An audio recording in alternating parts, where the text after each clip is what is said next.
segment of the program. Coming up this afternoon.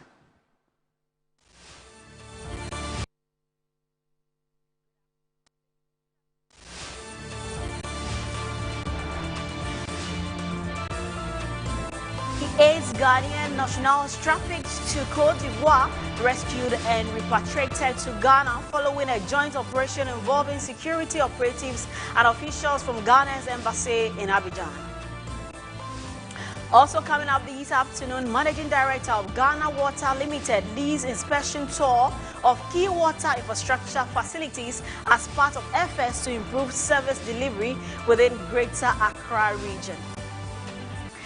Later on Good Afternoon Ghana, we will be analyzing the business side of the music industry following the Telecel Ghana Music Award event held over the weekend. This and more coming up now. Please stay with us.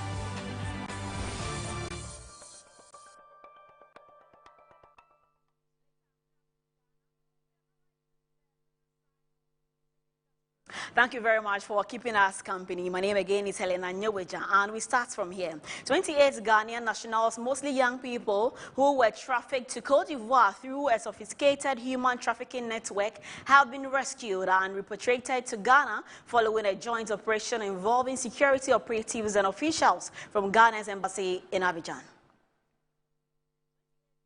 The Ministry of Foreign Affairs has announced the successful rescue and repatriation of 28 Ghanaian nationals who fell victim to a human trafficking network in Côte d'Ivoire. According to the ministry, the victims, predominantly young people, were brought back to Ghana on Sunday, May 10th, 2026, following a coordinated operation involving security operatives and officials from Ghana's embassy in Abidjan. The rescued individuals are currently safe and assisting with ongoing investigations aimed at dismantling the trafficking syndicate and bringing those behind the operation to justice. Government has also commended the Ivorian authorities for their cooperation and intelligence sharing, which contributed significantly to the success of the operation. Meanwhile, the ministry is urging Ghanaians to remain vigilant and avoid falling prey to fraudulent travel and recruitment schemes, especially those promising jobs and opportunities abroad through unlicensed agencies. The public is further advised to verify the authenticity of travel and employment offers with the Ministry of Foreign Affairs, the Ministry of Labour, Jobs and Employment Relations, as well as Ghana's diplomatic missions before making any commitments. The ministry assures the public that the welfare and protection of Ghanaians, both home and abroad, remain a top priority.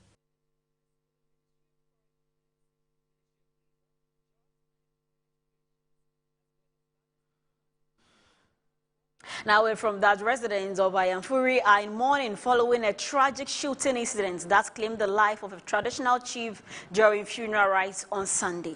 The deceased, Nana Kwabena Ochre, reportedly died after accidentally shooting himself while allegedly attempting to demonstrate the effectiveness of a spiritual charm believed to offer bullet protection. A video footage captured the moments the chief accidentally discharged a pump-action shotgun into his chest while performing a customary dance. Although bystanders rushed the traditional leader to a nearby medical facility for emergency treatment, he tragically succumbed to the major injuries, according to eyewitnesses. The incidents occurred during the funeral ceremony of Ebusiampenyi Akwesi Kwarteng, where mourners and traditional leaders had gathered to pay their final respects.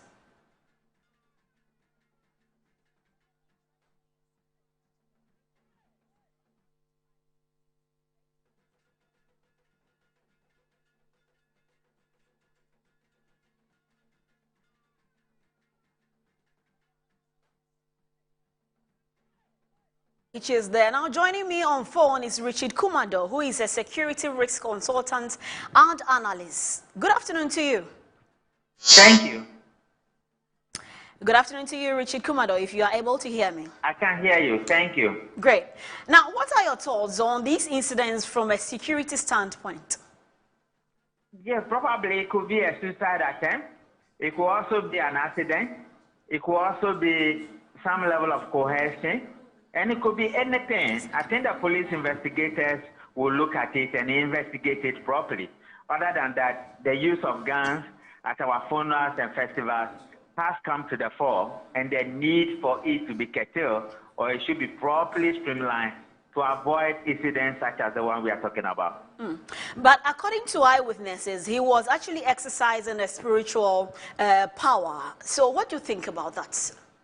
It is the police investigations that will determine it, Okay. what actually led to what happened. Like I said earlier, it could be a suicide attempt, it could be a mistake, it could be anything. Okay, so And we are that not is going not by the what the priority. What eyewitnesses is the are saying. priority? The difficulties at which we see people using guns and the devastating nature of it when such a thing happens. Okay, in what ways do you think that we can reduce or prevent incidents like this from happening? The police will have to engage the traditional authorities, or the traditional authorities will need to engage the police in terms of streamline what they do with their armory officers and what can happen within the space. Other than that, they will keep on killing themselves, and such options will not be available to them to revive the lost hope. Okay, now your final words on this before you take I leave think of it's us. unfortunate, and it wasn't necessary at all. And the police will have to work with the traditional authorities to unravel actually what happened and what they can do to curtail it. Okay, now before we let go of you, what do you think the Ministry of Interior should do? Should there be a ban on activities as such?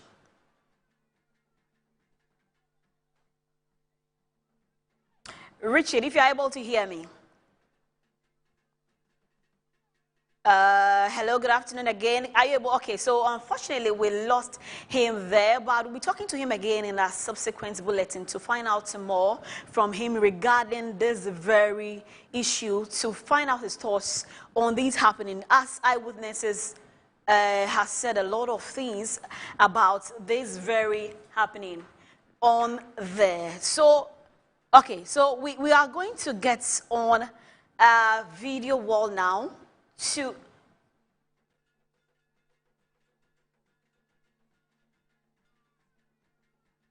okay.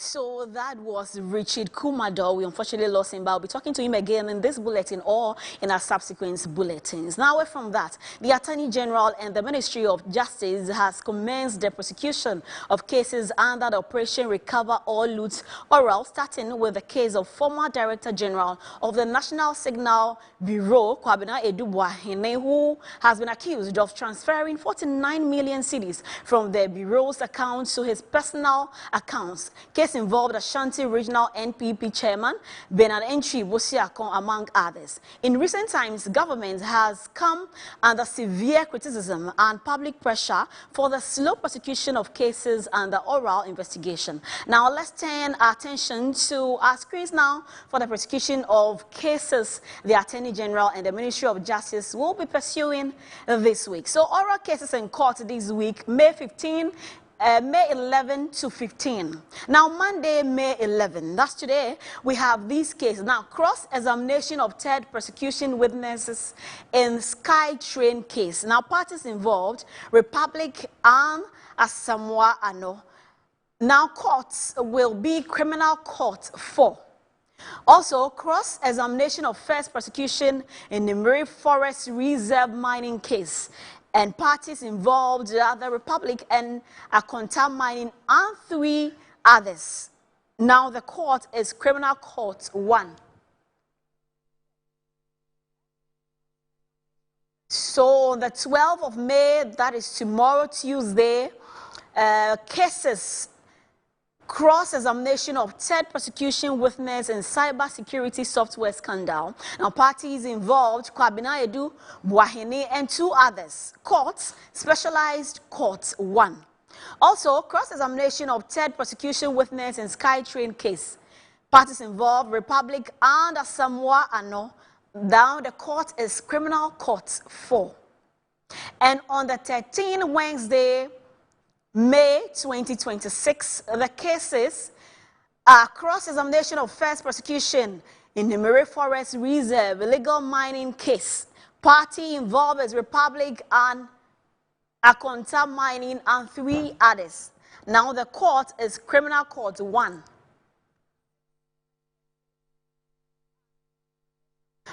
Okay, so now also for the May 13 Wednesday, cross-examination of third prosecution witness in cybersecurity software scandal. Now, parties involved is the Republic versus Court 1. Now, on the 14th of May, Thursday, 2026, we have cross-examination of third prosecution witness in cybersecurity software scandal. Now, the parties involved is the Republic and Kwabena Edu Buahini and also 2 others. So it's actually the Republic versus Kwabena Edu Buahini and 2 others. Court is specialized Court 1. And also on the same Thursday, case management conference for the defense in Sambre Boy illegal mining case. Parties involved is the Republic versus Bernard Entry, Bosiakon, aka Chairman Wuntumi, and 2 others. Now the court is Criminal Court 4. And finally, on the 15th of May 2026, that's Friday, we have some cases as well. And we are looking at that in just a bit. Okay, so we'll be looking at that later on.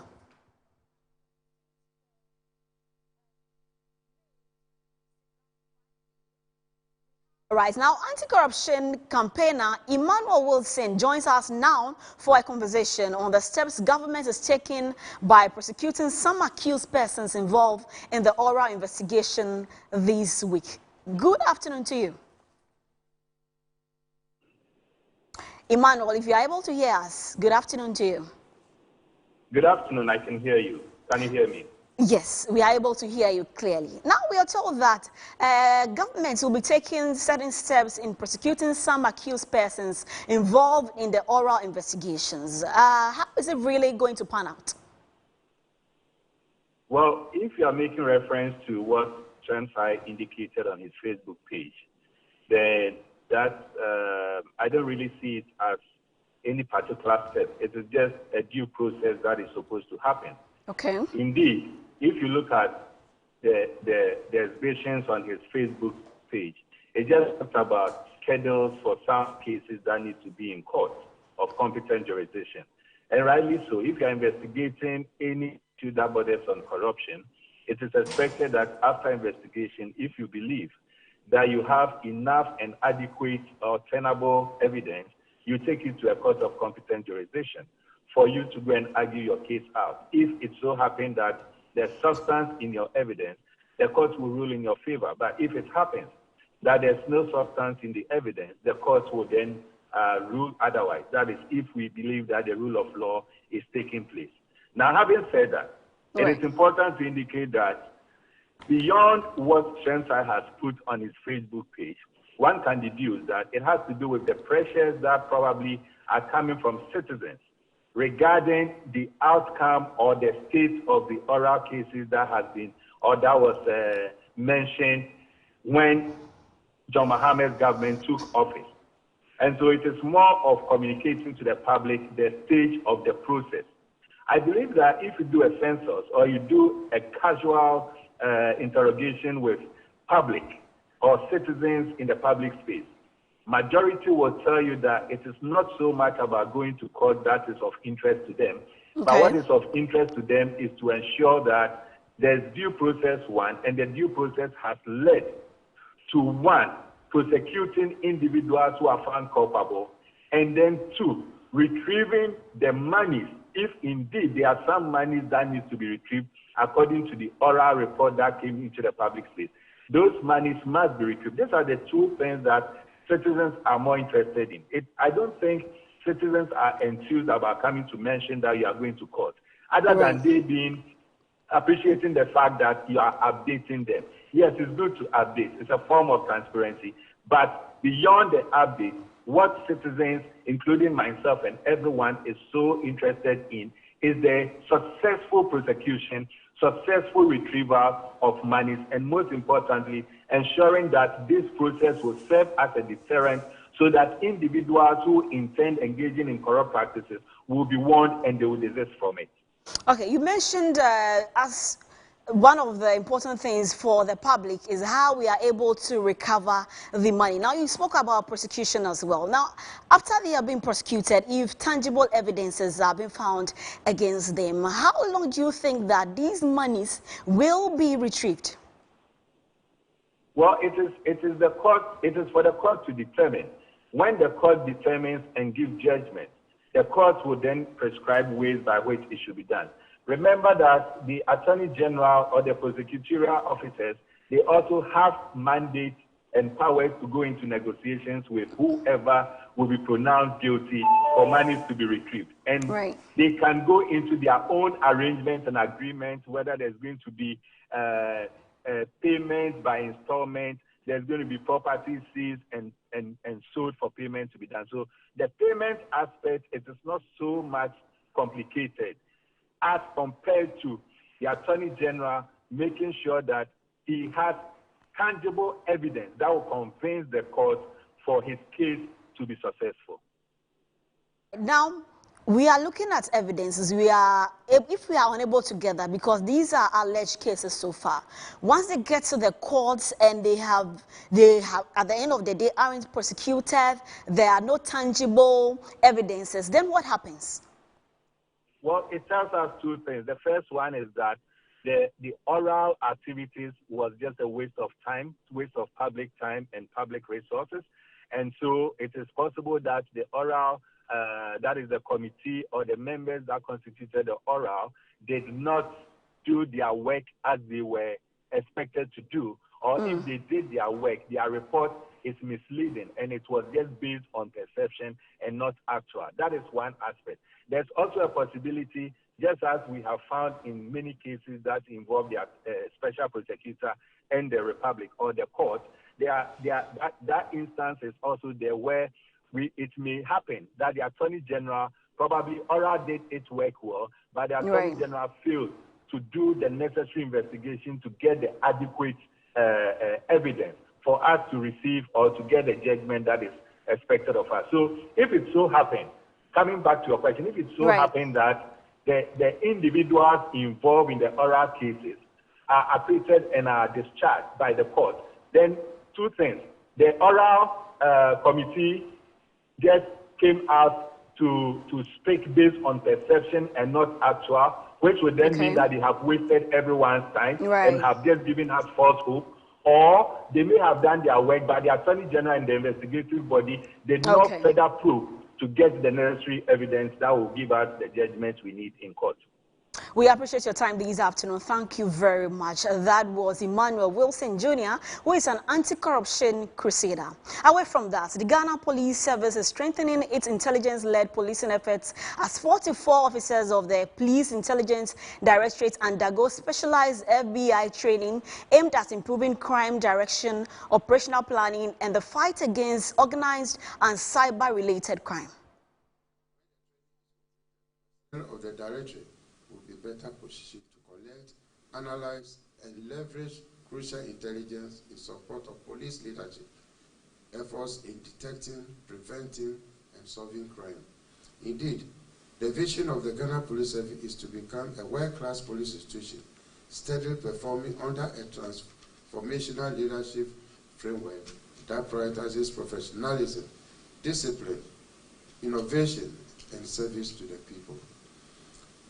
To the 40 officers participating in this course, I want to emphasize that you have been carefully selected not just to attend, but to transform.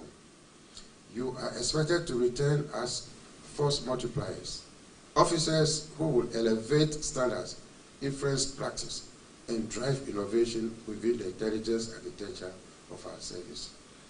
The knowledge and skills you acquire here must translate into measurable outcomes, improved intelligence gathering, stronger analytical capabilities, enhanced interagency collaboration, and ultimately, more successful crime prevention and detection operations.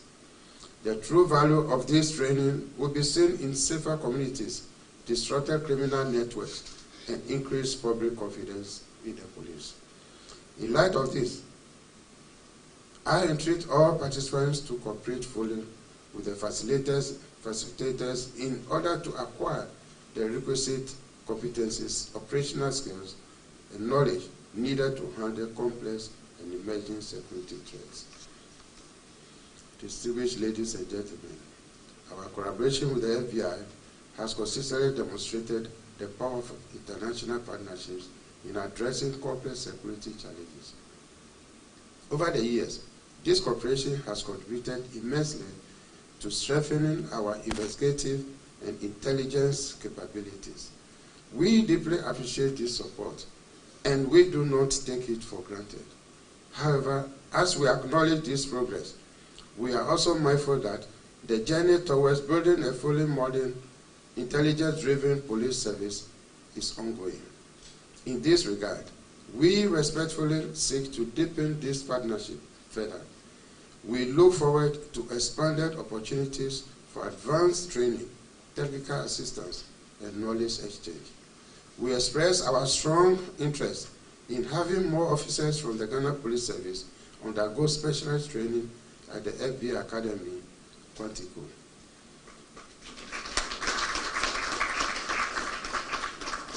Exposure to the world-class training environment and expertise available there will undoubtedly have a transformative impact on our personnel and, by extension, on policing outcomes in Ghana. We believe that training of Ghanaian officers at Quantico will not only enhance individual competencies, but also strengthen institutional capacity within our Police Intelligence Directorate and other critical units. It is our hope that this request will receive favorable consideration as part of our ongoing collaboration. Away from that, let's do some education-related stories now. As President Mahama has signed the legal education bill into law, this is expected to transform legal education in Ghana. This morning, His Excellency the President of the Republic of Ghana has signed into law the Legal Education Bill 2026.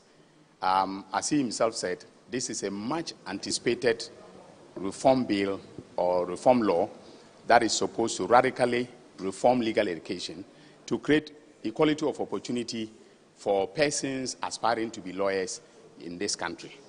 As a result of the fact that presidential assent has been given to the law, we are now ready for implementation.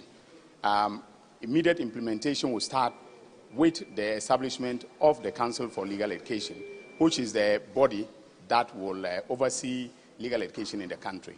We'll also start the process of accreditation of the law schools that will be running the law practice course for those who have LLBs and desire to write the bar exam. All of that will start this year. We'll be making budgetary provision for the implementation in the 2027 budget to be announced by the finance minister in November this year. Away from that, the Value for Money Office Act has also been signed into law by the President. Signed into law the Value for Money Office Act. This singular signature and assent will mean that going into the future, the Republic of Ghana and the government of Ghana will curtail public sector expenditure that has actually risen as a result of overinflation of government contracts. What we seek to do going into the future will be that we will set up the office, and all single source procurement will have to go through the Office for Value for Money. In the past, the legal division of the Ministry of Finance has been the one that conducts Value for Money Office. They did not have the requisite skills and ability to deal with Value for Money. And so what we've done is to properly institutionalize the Value for Money Office. President Mahama, as part of his campaign pledge, promised to establish the Value for Money Office, and today he has graciously assented to it following Parliament's passage. I want to use this opportunity to assure the people of Ghana that the menace of public sector padding of contracts and overinflation of contracts will be curtailed by this signature. what we seek to do is to use the next 6 months to properly constitute the office, nominate the leadership of the Value for Money office, and constitute the technical team that will ensure the implementation of the Act. And so I believe that beginning 2027 January, this office will be fully implemented and Ghanaians will see the need of a Value for Money office. I have seen Value for Money office being operated in other countries, and I can tell you for a fact that if there's one single office that can pay for itself from day one, it is the Office for Value for Money office, because it's reduced public expenditure and obviously create fiscal space that will be used to develop other sectors of the economy. Thank you. Let's shift our attention now to other matters. As the Managing Director of Ghana Water Limited, Adamuta Wakilo, is leading an inspection tour of key water infrastructure facilities as part of efforts to improve reliable water delivery within the eastern part of the Greater Accra region. The exercise focuses on critical interventions being undertaken along the Kwong-Tema transmission corridor following operational challenges affecting portions of the main transition line supplying water to Tema and surrounding communities. My colleague Ernestina Feke is with the team and she joins us over the telephone for some discussions on this. Good afternoon to you. Hello, Helen. Good afternoon. Right. So we are told that there is some inspection going on by the Managing Director of the Water Limited. And so tell us, what exactly is happening there? Right. Thank you very much. Just as you indicated earlier, the Managing Director of the Ghana Water Company Limited, led by Adam Mutawakil, led an inspection team to tour some key infrastructure facilities, water infrastructure facilities, as part of efforts to improve reliable water delivery within the eastern part of the Greater Accra region. So the exercise actually focused on critical interventions being undertaken along the Kwong to Tema transmission corridor, following some operational challenges affecting portions of the main transmission line, supplying water to Tema and its surrounding communities. So we first made a stop at Kwong, where the pipelines were inspected, and we noticed that 3 pipelines, 25, 21, and 42 inches, have all been damaged, and this has resulted in about 50% of water that is being treated and is expected to go through the pipelines to Tema Reservoir for distribution to surrounding communities found its way leaking, causing financial loss to the state. So the MD noted that Ghana Water Company Limited has already recorded some losses, and this has led to the setting up of a committee to probe what has actually led to these losses. And according to him, the committee that was set up came out with its findings, and it was indicated that 2 things were found out of the investigation that was made by the committee. And the first has got to do with theft, which means some people have decided to get water to their various homes, and these water that is being gotten are not being metered, so they are not being read. They don't go through any meter for payments to be made. And also physical leakages, where, for instance, just as I said, where all 3 pipelines from Kwong to Tema Booster have all been faulty, just as we visited this morning. And as a result of this, we understand that some of these pipelines are as old as 70 years, and they've indicated that repair and maintenance works are not being done for the past years now. And so this has resulted in the loss of about 50% of water that is being treated and is expected to get to the various homes of Tema and Kwong corridor. And right. So we made a final stop at Ghana Water Company Limited Central Workshop in Tema, and this is where repair and molding of pipelines are being made. And so it is expected that in the next 3 months, the second tranche of money would be released to these contractors, and then it is expected that works would begin and everything will be done. And so residents along the Tema and Kwong enclave would rest assured that water would be supplied to them in the next 3 months.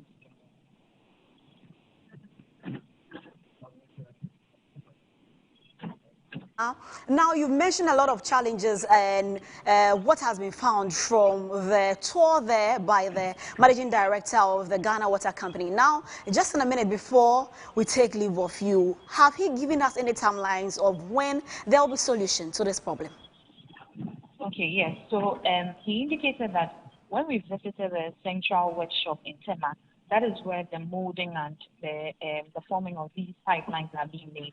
That was when the managing director indicated that they are expecting that in the next 3 months, everything will be done. And he said that by next week or two, the second tranche of money would be released to these people. And in the next 3 months, these pipelines that are faulty would be repaired, and residents are rest assured that they would receive water shortly.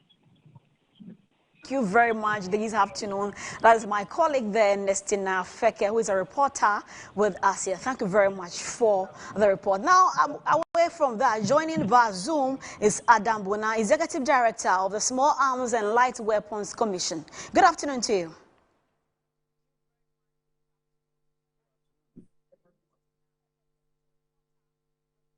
Can you hear me? Good afternoon. Yes, we can hear you now. Thank you very much for joining us. Now, the government instituted a temporary ban on the use of firearms at all forms of celebration, including funerals and festivals, some time back, a couple of months ago. Do you think a complete ban will be in the right direction? Well, the ban was part of the gun amnesty period. And so once that ended, it meant that we were back to the status quo. And so to speak about a complete ban, I believe that this unfortunate incident that happened to the chief in the, the public, in openly during a celebration of assault is regrettable. But to say a complete ban or no a complete ban, I am sure, meetings are currently ongoing to put in the right measures. If that would have to include a ban, I believe that the minister, he is close with the authority to institute a complete ban or not to ban. And so for now, I will defer that to my minister. But of course, where it is something that our trusted chiefs and traditional opinion leaders should learn from. Because then it is important to know that discharging of firearms requires a certain permission from the state authorities, i.e. the IGP. But unfortunately, if you go behind and you check, some of these people who discharge these firearms would, disregard the law, disregard the regulation and do it. And when they are arrested, you sometimes see them in their full regalia, drumming and coming and asking that these persons who have been arrested for, openly displaying or discharging a firearm should be probably prosecuted or kept in detention. And so for me, we need to openly speak about it and caution our leaders. It happened with, when the Babu Wulomo, he was outdooring one of her queen mothers, the woman they were outdooring, was shot in the open before everyone. This, you saw how, he pulled the trigger himself. And so for me, I think that they should, our state of, what do you call them, the chiefs and leaders, traditional leaders, should work with us. We have asked them, we have reached out to them to let's work together and get this done, even though we have, we are still going through the process of reforming the laws that regulate, some of these things. There is the need for they themselves to recognize the harmful effect of not obeying the laws as is required. And you can see, he died, I don't know what festival, but I'm told he's the Ayamfuri area, which is unfortunate. He's dead. We can't bring him back as to why he would pull the trigger on himself. But to say a complete ban, I don't have the authority to. We can only advise, looking at what has happened. Definitely investigations are ongoing, and I believe that all those things would form what the government would do, depending on what comes on the table. Now, what recommendations are you going to give to the Interior Ministry? Well, in terms of recommendations to be given to the Interior Minister, obviously, it's going to come out of a report. So I wouldn't want to go ahead of whatever report that will come. But if you ask me of my personal opinion, I will tell you that the Interior Minister has consistently repeated that traditional leaders, chiefs, and the rest should collaborate with state institutions. They should seek authorization when they want to discharge, or display firearms. But unfortunately, most of them disregard this directive. Most of them disregard it. And so one would have to wait. I wouldn't be able to tell you what recommendation. The recommendation will be based on broader consultation, that must be captured in a report, so that whatever report that is going to the minister, it will be up to the minister to implement it or say otherwise. But like I said, the caution goes to our opinion and traditional leaders. There is no need discharging firearms without permission. There's no need discharging a firearm that is not licensed. There's no need discharging these firearms with lethal bullets, because we have the blank ammo. That is just powder. With that, when it hits you, even at close range, it would not penetrate. But most of them are discharging BBAA cartridges, when they know that doing that in the midst of people, you could misfire and it will kill other people. Unfortunately, he's dead and gone, but he shot himself. We all saw it in the video. And so for me, recommendations to the Interior Minister, I believe the Interior Minister has been very consistent with regards to, seeking permission and even being trained to discharge his firearm in public. Most of them disregard it. And so, yes, I wouldn't want to hold brief for the Interior Minister, but I can tell you that, in several meetings and several statements he's made to the general public, you would find it there telling traditional leaders to respect the laws when it comes to firearms and the way it is used in this country. And what has happened, you watch, it won't take, you would see another celebration where some of these, our leaders or traditional and, traditional chiefs and opinion leaders, sometimes even weddings, naming ceremonies, and they are discharging weapons. And you ask yourself, what is the essence of discharging these weapons? And so my minister has been very consistent. And so I believe it is going to be the same thing. Seek permission if you want to discharge. Don't use live bullets. Using live bullets could harm yourself or harm other people. And we all saw it, unfortunately. But what can we do? He is dead and gone. If he was injured, questions would have been asked. Why did you use live bullets instead of blank? But he's gone. So those who are watching, get blank ammo. Don't get just the powdered ammo. Don't get one with pellets in them, because you could harm yourself or harm other people. And it is eating up a lot of, it is creeping into our society, because these chiefs are firing them. People who should know, unfortunately, are sometimes the people who are even guilty, because you are a big chief. Why would you discharge a weapon that you are not permitted to discharge? Why do you discharge a blank ammo, live cartridges, when you don't have to be doing that? And they do that, and when sometimes they are accosted or arrested, you see all manner of people coming and begging. So my minister has been consistent, and it's the same thing. If you happen to meet him, he will tell you the same thing. And my minister would want to go by the law. Let's play by the books. If we play by the books, no one will be harmed, no one will be killed. But once we decide to disregard the books and do our own things, people get killed, or we kill ourselves, or people get injured, or we harm ourselves. You are playing the video. It's unfortunate watching him spin the shotgun and placing it on his belly and pulling the trigger. It's unfortunate. It shouldn't be happening, but unfortunately, it's happening. So my minister has been consistent. Actually instituted a gun amnesty program. Doc, can you hear me? You actually instituted a gun amnesty program and even extended to the end of January. Now, we want to know what has been the response and what else is the commission planning? Oh, I believe my minister, on the part of the commission, we are under the Ministry of the Interior, so we are answerable to the Minister of the Interior.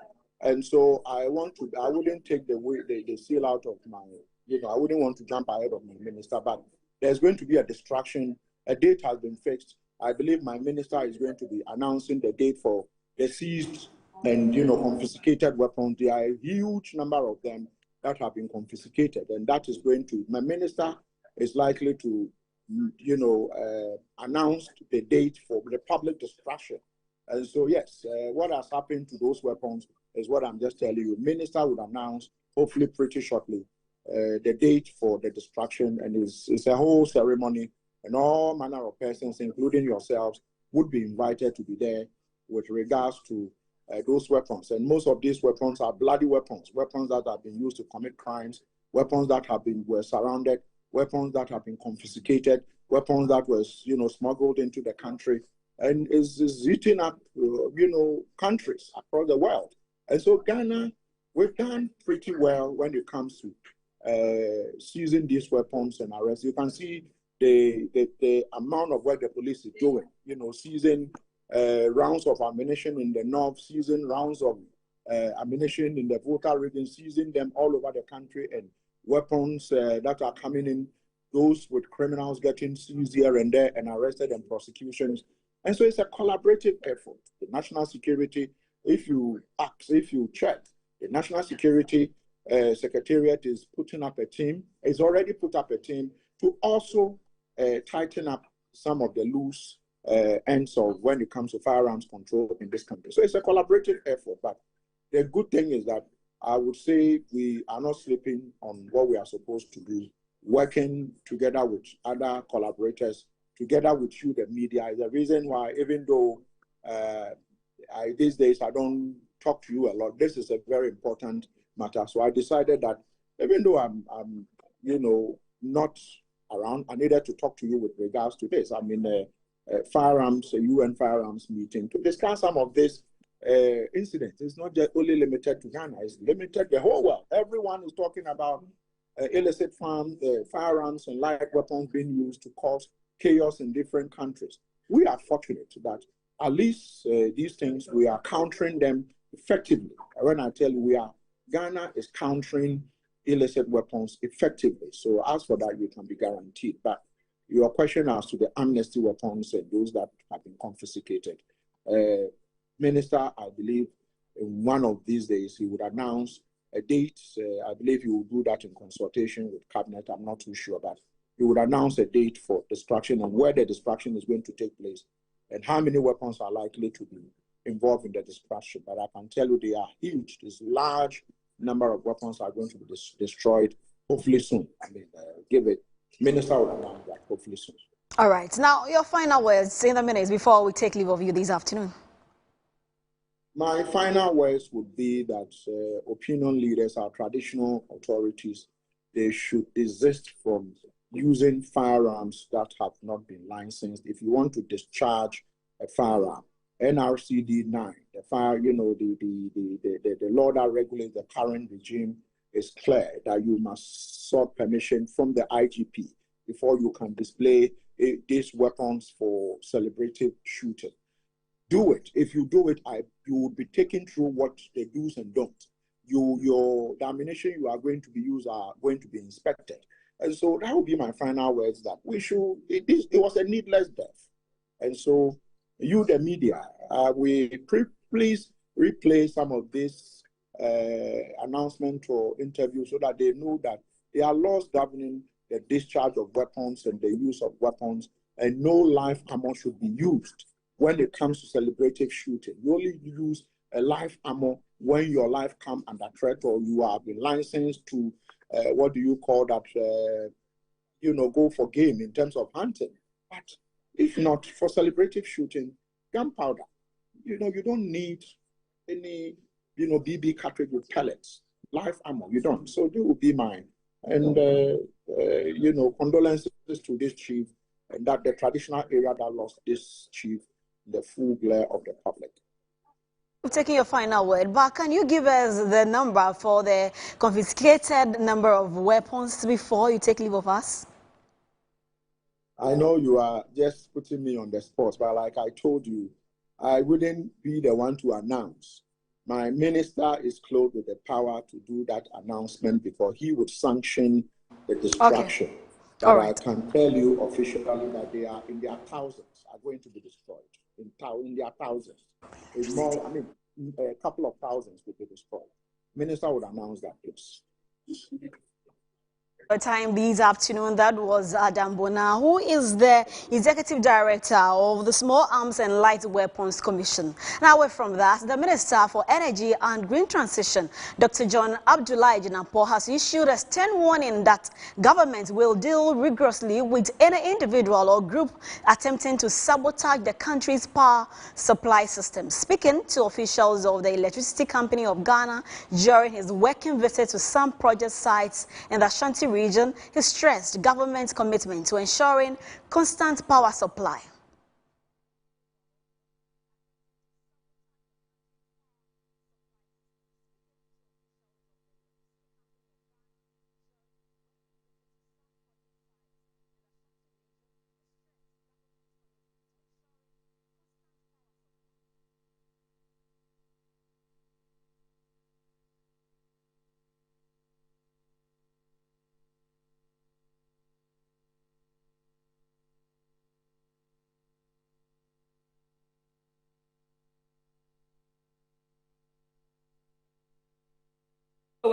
Transformer upgrades at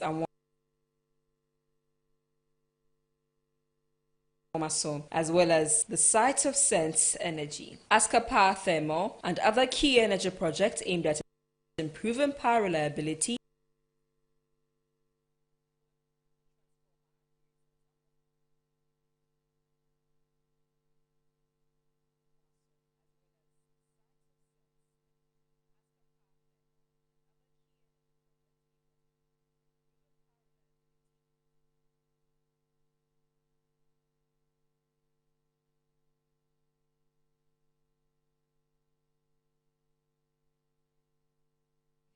Electricity Company of Ghana has completed the replacement of power transformers at the Ridge Port supply point in the Ashanti region. Energy Minister Dr. John Jinapo, while commending the technical experts, urged ECG officials to immediately report any problems likely to cause disruptions. As part of the tour, Dr. Jinapo visited the ongoing transformer upgrades at Anwomaso, as well as the site of Sense Energy, Aska Power Thermal, and other key energy projects aimed at improving power reliability in the Ashanti region.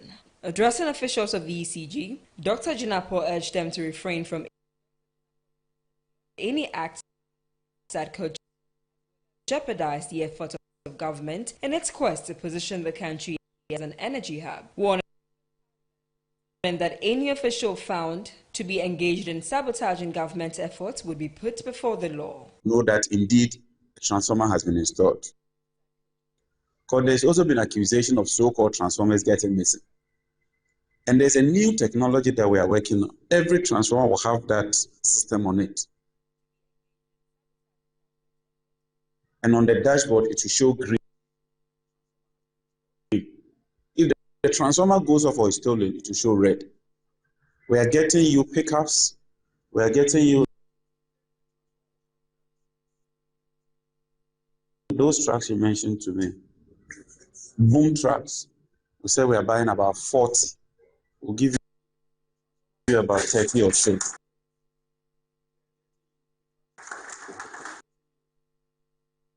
You see, what I want to do is to help you to get what you need. The tools that you need. But when I give you the tools, I hold you responsible. The Ashanti Regional Minister Dr. Frank Amwakohene stressed that Regional Security Council will continue. We apologize for the technical hitches there. Now, away from that, Administrator of the Medical Trust Fund, Ajua Obo-Biada Kompoko, has reiterated that the fund is designed to complement, rather duplicate the work of National Health Insurance Scheme. Speaking at the government's accountability series on Monday, she disclosed that as part of its long-term strategy, the fund is also prioritizing the establishment of comprehensive oncology and cancer care centers across Ghana, with plans to develop at least 3 fully equipped centers offering integrated diagnostic services, chemotherapy, radiotherapy, and advanced treatment modalities.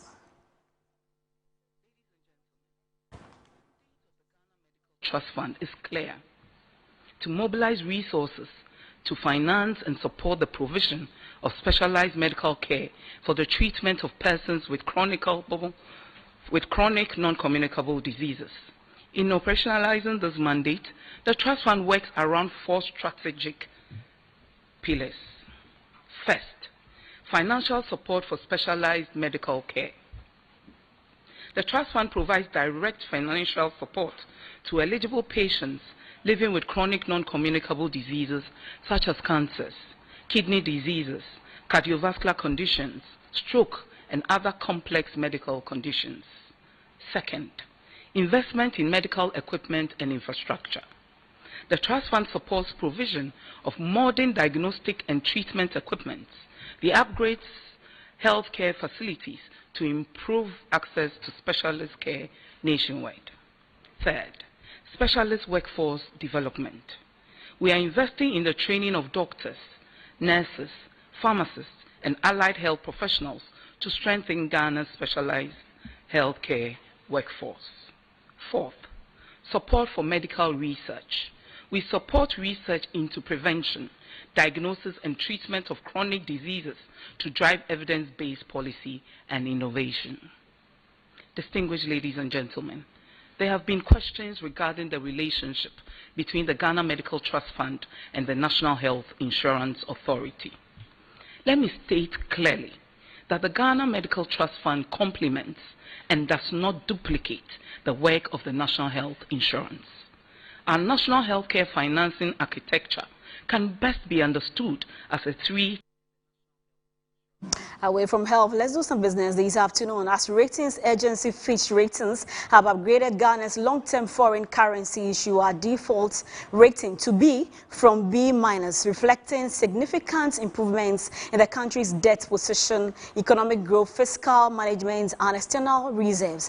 Fitch's positive outlook is based on the expectation that Ghana will maintain fiscal discipline and continue to normalize macroeconomic conditions, including a decline in average inflation and further accumulation of external buffers. The agency projects that public debt will continue to decline to 46% of GDP in 2027, below the 2027 B median forecast of 51%. Now, Fitch's upgrade follows a strong first quarter performance, during which GDP will grow by 5.3% year-on-year, largely supported by stronger agricultural production. The ratings agency also expects the economy to maintain growth of about 5.0% in 2026, driven by easing inflation, expected reductions in interest rates, and higher government spending as Ghana's IMF-backed program approaches completion.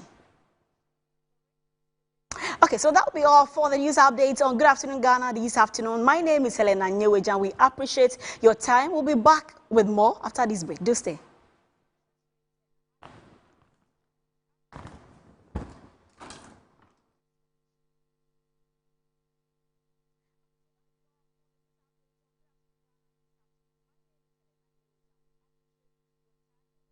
As the days come and go, there's always shit. Let colleagues explore all the planetary bodies. Our mission is in Uranus to treat hemorrhoids, anal fistula, anal fissure, anal incontinence, hydradenitis suppurativa, using laser ligature for pain-free and speedy recovery. On Uranus Street, Accra, is Main Tuber Hospital and Coloproctology Center. Trust Uranus with us and we will delight you. Visit Mintuba Hospital today or call us on 0244 581 541.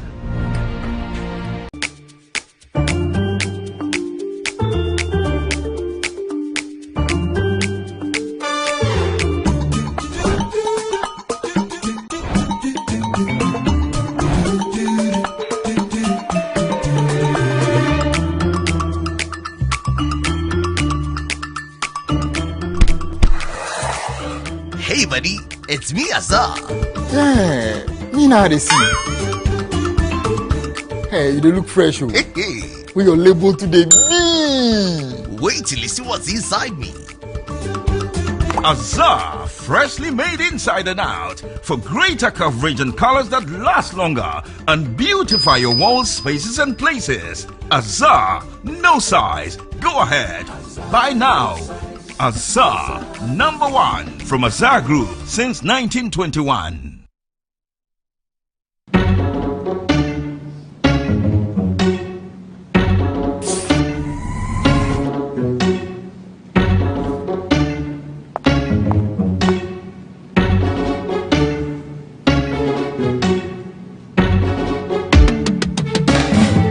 It's time to believe in you. We are changing, so should you. If you're dreaming, don't be afraid. And in the valleys, keep your head up high. Dare to dream with Puma drinks. Puma, Puma. Yeah, believe it, you can achieve. Puma, Puma. Oh yeah, clap your hands for the whole new vibe. Make we set the bliss. Oh yeah, come alive. Puma, Puma. Let me hear you. Puma.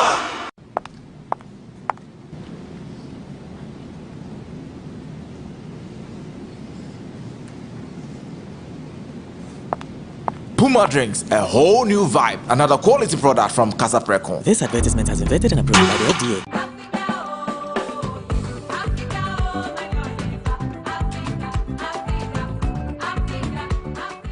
Hello, I'm Pedro, Togolese living in Ghana. I invite all the Togolese to come in Metro TV on 23rd May 2026 at 9 a.m. This event, we are going to present one of the best food of Togo, which is ademe soup. Ademe soup is one of our herbal food that we use a lot of things like fish and the wole and the cow meat.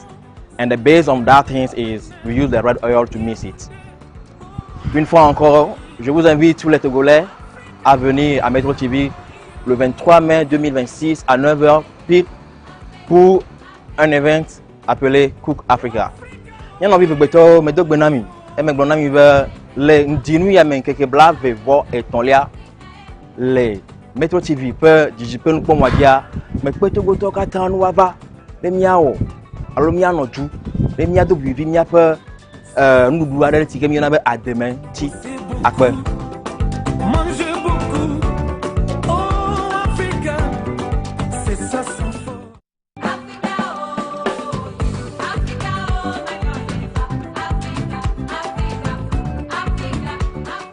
Hello everyone, I'm Madam Kam from Burkina Faso. I invite all of Burkina people, diaspora, IAS to come at Metro TV 23 May for Cook Africa AU Day. Je me présente Madame Kam, je suis du Burkina Faso. J'invite toute la population à sortir massivement pour Cook African AU Day à Metro TV le 23 mai. Sortez massivement.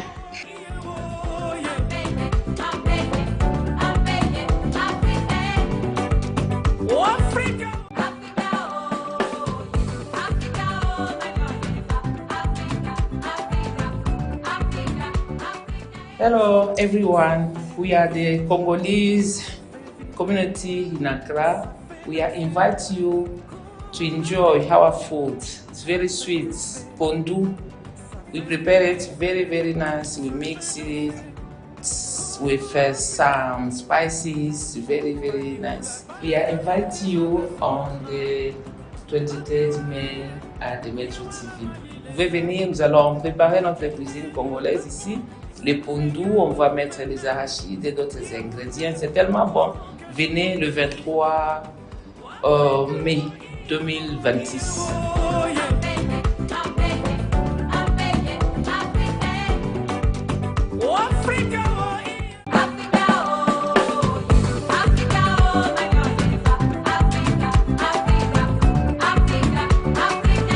Yo, your most wanted Cook Africa event is here. My name is Mariam, Sierra Leonean living in Ghana. I'm kindly inviting Sierra Leoneans to come and enjoy at Metro TV on the 23rd of May, time 9 a.m. prompt. Come and enjoy Sierra Leone food and African dishes. Salon people, una no left behind. Una color we can enjoy because this show ya get for sweet. Una no ever hear Metro TV the show. Una color we can enjoy together. Yeah, you go taste different African dishes. Thank you. See you all there. I go see una there, my sister and brother there. Thank you.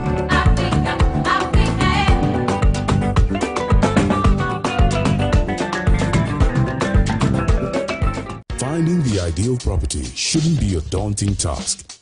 At MNC Properties, we believe everyone deserves a place to call home. That's why we specialize in providing affordable housing options under our flagship project, Fresh Property Joy.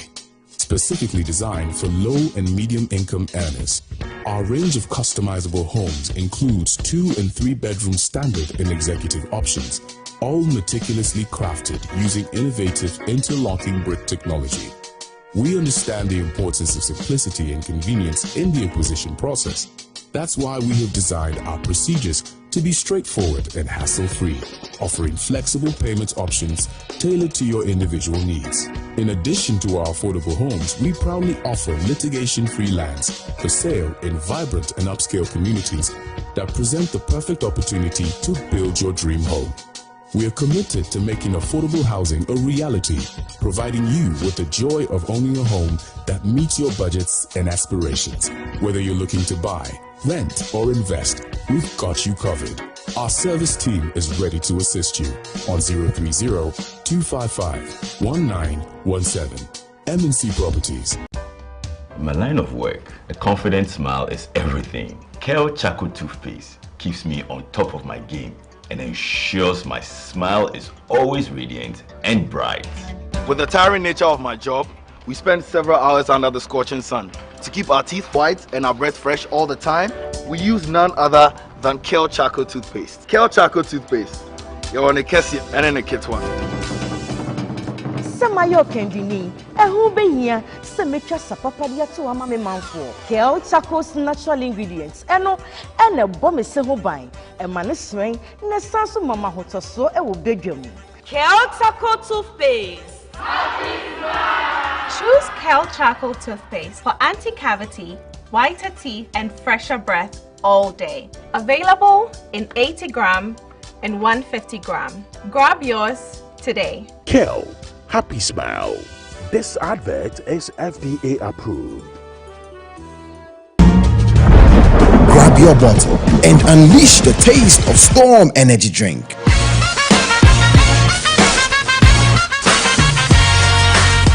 A bold flavor, a big attitude, feel the vibe, own the moment. It's your time to be different. Storm Energy Drink, make your mark. Excessive drinking can be detrimental to health, not recommended for persons under 18 years, lactating mothers, pregnant women, and people sensitive to caffeine. This advert is FDA approved. Launching BSc Development Economics at the Ghana Christian University College. Study a job-ready university program, BSc Development Economics at the Ghana Christian University College. Job is ready for graduates who possess degrees and certificates in BSc Development Economics, professional certificate in Theoeconomy, certificate in Theoeconomy with business. Enroll at the Department of Theology and Economics at the Ghana Christian University College, Amrahia, Adenta Dodua Road, Accra. Full bursary is available for BSc Development Economics graduates to study master's program at the State University in South Africa. Enroll now Take advantage of this opportunity to join elite professionals in economics. Call 0557 351 090 or 0575 633 307 or 030 296 0542. WhatsApp us on 0557 351 090 or you can get in touch online on www.theoeconomy.edu.gh. Powered by the Center for Theology and Economics, CTEC.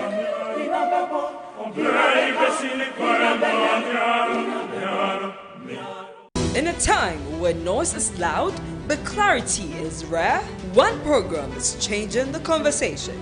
Welcome to the Intelligence Desk. This is not a talk show. This is a working studio. Each week, we break down the biggest national and global issues from AI and digital transformation to trade, jobs, governance, and national competitiveness, and turn complexity into practical, usable knowledge. Sharp questions, structured thinking, real solutions built live on air. With resident resource person Dr. David King Boyson, the show moves beyond commentary, designing frameworks, mapping strategies, and holding decision makers accountable. From the big issue briefing to the strategy lab to the innovation and opportunity board, every episode delivers tools you can use. If you care about Ghana's future, if you value clarity over chaos, if you believe leadership requires intelligence, then this is your desk. The Intelligence Desk, hosted by RSM Kofi Dole Lawson on Metro TV, where Ghana thinks forward.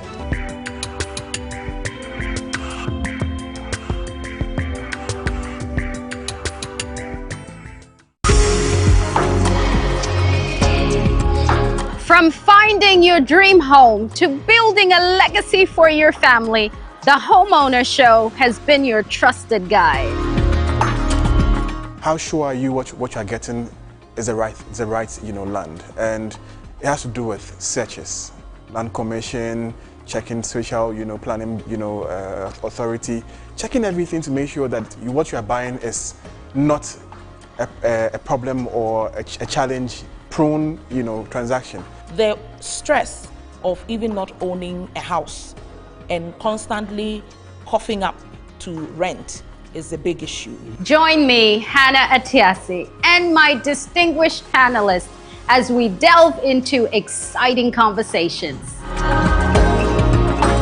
Season 3 of the Homeowner Show, every Saturday at 6 p.m., only on Metro TV. Don't just own a house, build a legacy for your family.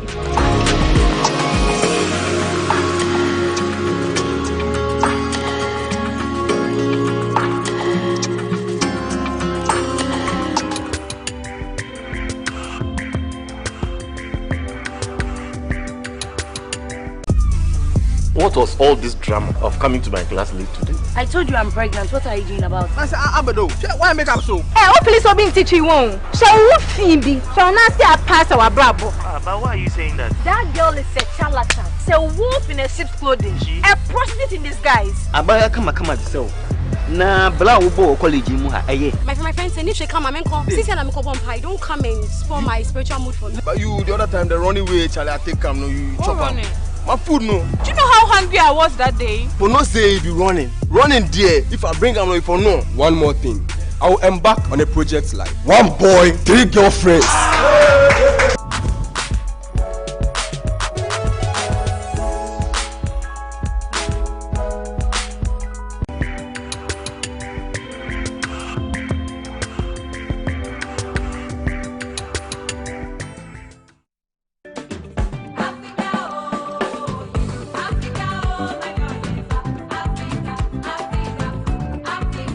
Cook Africa, Cook Africa, Cook Africa on AU Day.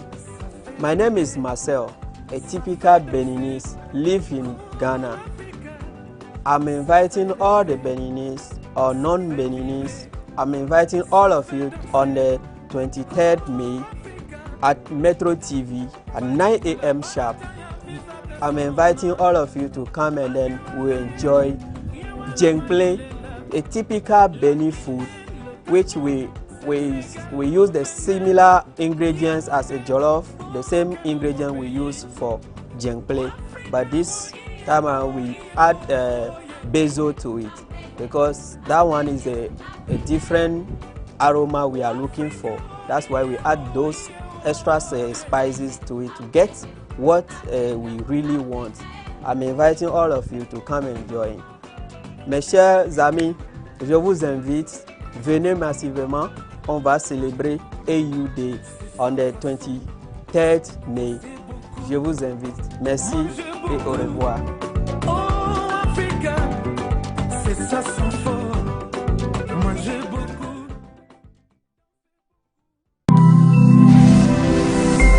Metro TV, insightful and inspiring moments. What was all this drama of coming to my class late today? I told you I'm pregnant. What are you doing about it? I said, Abado, why make up so? Hey, what police are being teaching you? Shall we Phoebe? Shall not say I pass our bravo? But why are you saying that? That girl is a charlatan. She's a wolf in a sheep's clothing. A prostitute in disguise. Abaya come so. Na bla ubo college mu ha eye. My friend said if she come and come, she said I'm come pie. Don't come and spoil my spiritual mood for me. But you the other time the running way, Charlie, I take come no you chop running? My food no. Do you know how hungry I was that day? For no say if you running there. If I bring am no for no. One more thing, I will embark on a project like 1 boy, 3 girlfriends.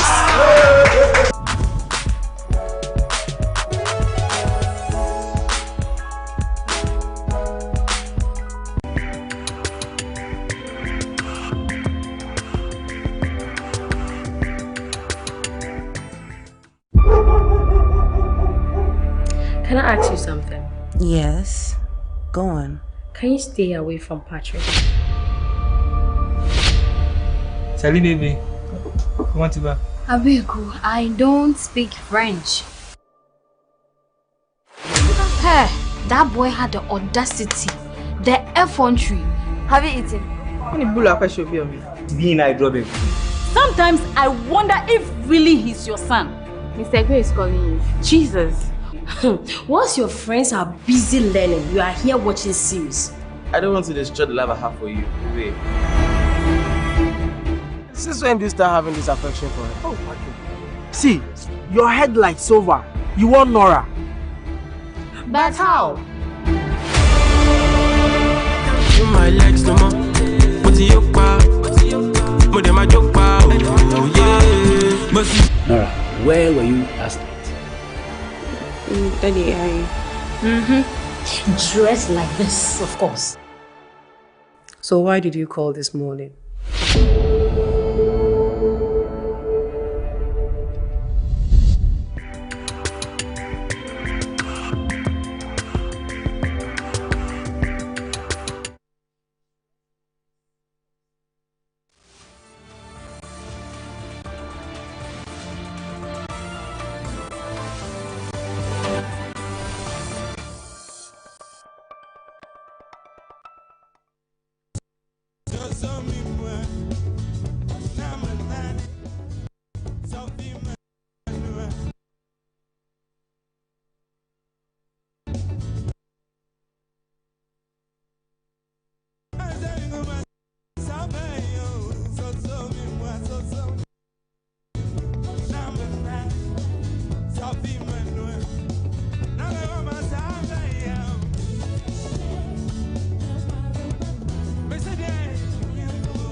Right, you're welcome back to the show. This is Good Afternoon, Ghana. Thank you very much for tuning in. If you are just tuning in, we are live here for God and Country.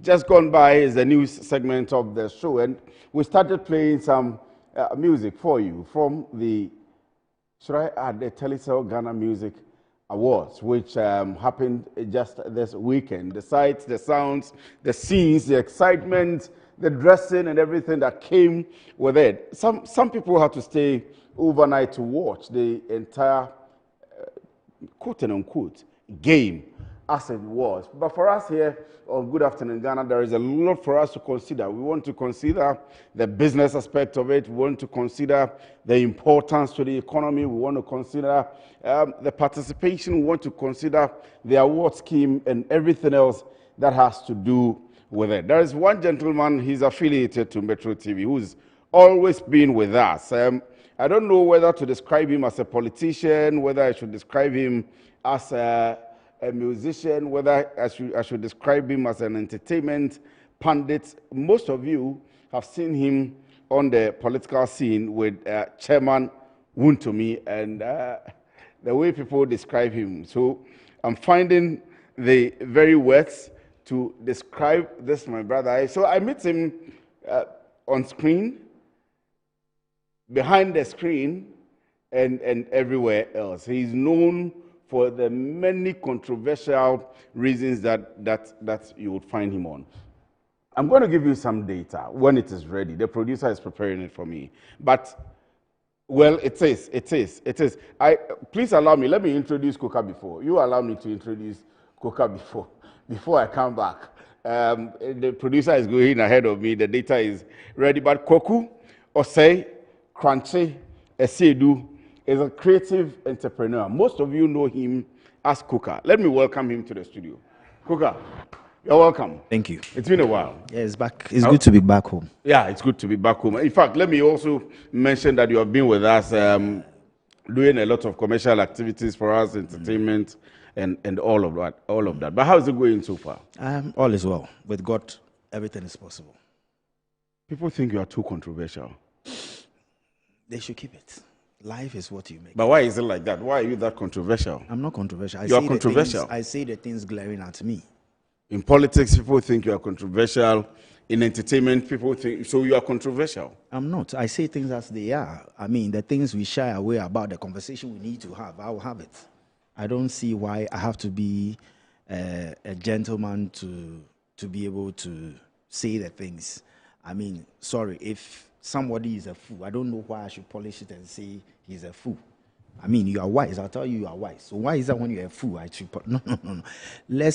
We need to be able to be firm and straight to our country and to our leaders. Mm-hmm. We need to be firm in our criticisms. Mm-hmm. It's the attacks that I am not interested in, but we need to tell people what it is. Mm. But in telling people what it is, I mean, our kind of upbringing, our kind of culture and everything, that time is gone. Guides us in a certain way. That time is gone. In your diction, in your language. But that era is like gone. You don't care. You just say that it era anyhow. is gone. And when you were chopping the money, did you care? When you were given the power and you were mismanaging it, did you care? It is table tennis. It's Coca-Cola. The way you play, that's how I respond. We need to lead life your as name, it is. Coca. Yeah. The way you give it to me, that's how I give it to you. I endured it. Why are you complaining when I'm giving it to you? But you are flying warnings all over. For example, the current government, you warn some people when you come to power, they will see. Oh, yes, at least. I have the first 11. Who are the first 11? Oh, they know themselves. No, tell me. Oh, no. First 11 are in Sawam, they will go. I mean, that one we all know. In NDC government? Oh, they will go. Who are the first 11? I mean, the way Yoko is being managed and everything. The one who is leading Yoko in everything, we will let him experience. Raymond Dacha. He will experience everything he is processing. Oh, no. You see, he's preparing a book. Raymond Dacha will go to Nsawam. No, he's writing a book. When we come, we implement the book with him. So he'll become the working encyclopedia. He will experience what he's putting together. We need to stop doing things anyhow and do things by the book and by the constitution. And people are hiding behind new governance and vengeance and things and are doing things. So why have you been promised a position in MPP? Are you going to be the Raymond Dacha of MPP when MPP comes back to power? I am for Bawumia. Mm-hmm. My work, my everything is to ensure that Dr. Mahmoud Bawumia becomes the next president. I am for the streets. I speak for the streets. I get the people who think it's difficult for them to get close to the party, to leadership. Mhm. You get to me, I'll Mhm. make sure you get get closer- access to him. Yeah, get access to the right people. Whatever you are saying, you are heard. That's my You are the job. one who made him play tennis. No, but tennis you is saw, for us, the street people. Yeah, but you saw how yesterday or you 2 days ago we saw him playing yes, tennis. but you saw the pose. You saw his precision. You saw how he was carrying himself, how he managed himself. And So you convinced him to play tennis? No. That is who he is. You experiencing the selflessness of Dr. Mahmoud Bawumia. Then wait. I mean, if you think you can play, I can organize a match. No, I like tennis play. So you want to play tennis? No, we will arrange, we will assess you. We need to check whether your ratings, the FIFA rankings, you qualify to harness a point when you meet him. No, but from the way I saw him, I will win him. I will win. So you can organize a tennis match for me and Bob. Set the venue and show us your rehearsal. In front of Metro TV here on AUD. On 23rd May. Metro TV is organizing. You hold on. If Dr. Mahmoud Bawumia has the time and Metro TV code card, you can put it out. That if he has the time, a match between myself and him in front of Metro TV. But we need to see you play. Oh, I'm telling you, I'm a player. I'm a tennis player. No. I beg you. We beg. AUD 2010. We have people. We are talking like some people in government who told us when they come how they will govern, and they are messing up in government. So let us see you play. We want to see you play. You want to see me play? Yeah, you see him play. So no, I've seen him play, but I mean, I'm saying to you, that on 23rd of May, it's a weekend. Yes. Metro TV is organizing the AU Cook Africa Day. Okay. And today's date is what? Today's date is 11th of May. So we have just 12 days. So go and rehearse. Between now and 12 days. Play your match and put it out. Then we assess it and see whether we can give you a match. I'm sitting live on Metro TV. I am representing Metro TV. What you are saying like those some people in government. When we come, I'm setting the match for him. Now, Aura is Aura-ing them. I am daring him. I'm setting the match for him. No, you can't dare a superstar who wants to relax and playing table tennis. I mean, I do all but he's just taking time to do it. So if you want a match, prove to us that you want a match, and we'll grant you a match. We'll send you videos of my play. There is Father Ibu sent too. So we'll send you videos. Being the street man, the street will judge and say that Mr. Free is qualified. Yes. For a tennis championship with Dr. Mahmoud Bawumia. So don't worry. I mean, we are there. We'll see. So we'll send you videos. But let's come to our discussion. This game will be let's come to our, we have diverted. Yes. We have diverted. I'm interested in one thing, then we'll come to our main topic for the day. That you said you would let Raymond Dacha go to prison. And no, I never said. I said I have 11 people who right now based on the jobs they've done. But you're not afraid of you are describing Raymond Dacha that he's setting the script for you to follow. But you saw how he treated people who go there. Is that a standard? Is that a norm? International standard? Is that how we treat people? And other things? Human rights? Is that how you deal with people? Let the courts do the trial. So Iyoko is setting the script. Which other institutions? Oh, a lot of them. Kwensuswa. Kwensuswa is what? Oh, you know Kwensuswa? No. Basintali. Oh, have you forgotten Kwensuswa? Oh. Why are you calling him? You see, right now, Sami Jimfi has become an accountant, auditing and talking about how good. And you, Sami Jimfi, want to talk to somebody about economics. Now go the edition on Zagra Unhuzo. Full losses.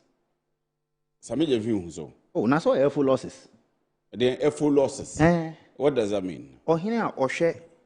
I share CS. Or buy a share me profits are about 2 years. Every year be our losses. But they are citing examples. They are giving of precedents and so on and so forth. Me mami, our way crossing me nana. Obobu say go do your tombok. Hey, now kasa prekunya profit. Insa. Some man they can't say. Say insa so the oil and ton eboka. O menya profit. Now gold. Sika koko o ton boka. Eh. Masa endi ensa nka ni biem. So you have mentioned Iyoko, you've mentioned... Oh, when you say 11, obi ani medjuma oye.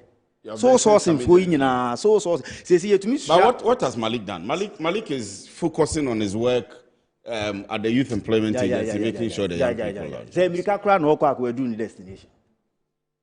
How? What has he done? But how does that relate to the 11 people that you are setting up? He was on TV saying that somebody has bought a land, and when he comes to power, the person will be arrested and prosecuted. So this is a rebuttal. Oh, because he said that when the food is cold, when you come, you warm it. We are not saying. I'm saying that there are 11 people who. Yes, 11. So you've mentioned 3. Oh, I'm not. No, these are not. I'm saying per what they are doing. I'm just giving an example of people living life that they have the propensity to go. Oh, they also go. Yes, I know. And your campaign away. Oh, Debbie. Because they sold the brand. You see, everything with this world, everything has time. When you have power, serve the people, give them road minister, sourcing. Now he is forced to be going on the road. Some of the roads are not constructed. He's the road minister. Where do you want him to go? Now the contractors are not constructing, and I am the father of TikTok. Then you go and bring bloggers. Then you go and bring blog. Why you are supposed? Who is the father of TikTok? You are supposed to have come on the road. Why are you not here? If the person is not delivering and you are a competent minister by now, you have fired him. You are calling the roads minister a father of TikTok? Oh, baby, oh. Charlie. The job is on the. How many roads has he done so far? But why do you call him the father of TikTok? How? When I say you go, then he's down there. Okay, are you ready? But it's the order of the day. Okay, are you ready? Media of the day. Okay, are you ready? I'm coming to ask you the question. Let's go. Action. You were supposed to be here 2 weeks ago. Why are you not here? The road. What kind of cantata is this? Is it that you don't want to see him in action? Or No. He's showing you that he's in action. So how many of the roads have been done? They are on course. Sunday he was signing. Where is the job? Where the job day? Where are the roads? You promised Ghanaians roads. You said big push. Now it has become shallow movement. Nobody is pushing the push again. You're not waiting for them to now it has become slow motion and show you the routes. Now the minister is slow motion. You will see. So these are the guidelines. This is what he told us. We will bring the contract. Yes. And that era of Green Book is gone. The dollar is stable now. Why is the governor not addressing Ghanaians on the figures, on the losses? When he was in opposition, he was talking like a choir master, conducting. Who? The governor? Yes. Now they've given you. Governor is talking like a choir master. You are talking. Wait. Now they've given you the job. Deliver. You did that. You did shake. When you are being led by incompetence, this is what happens. Anyway, let me give you water. Take. Oh, thank you. You drink. Oh, drink. Hold on. You drink small. Oh, we are cool. Me, I've told you that there are people in governance who have carried themselves well, who are working. You can see their work. For example, who? Oh, they are working. No, but you see, you have seen them. You can see they are working. The day of reckoning, when it comes, like the way Jesus will judge us. I think Malik, for example, is working. Kwen Suza